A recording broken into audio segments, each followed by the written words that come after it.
రాజమహేంద్రవరం కాకినాడ మధ్య బలభద్రపురం వద్ద చెత్త ద్వారా విద్యుదుత్పత్తి చేసే ప్లాంట్ ఏర్పాటు చేస్తామని మంత్రి నారాయణ స్పష్టం చేశారు. కాకినాడలో జిల్లా అభివృద్ధి సమన్వయ సమావేశంలో పాల్గొన్న మంత్రి సీఎం చంద్రబాబు నిర్వహించిన కలెక్టర్ల సమావేశంలోని అంశాలను అధికారులు ప్రజాప్రతినిధులతో పంచుకున్నారు.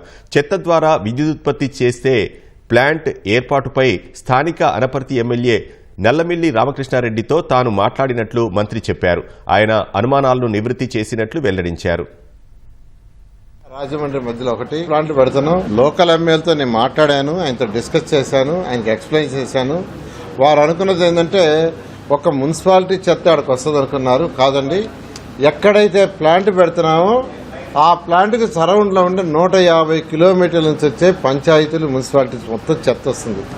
ఈ యొక్క ప్రాజెక్ట్స్ మున్సిపాలిటీకే కాదు.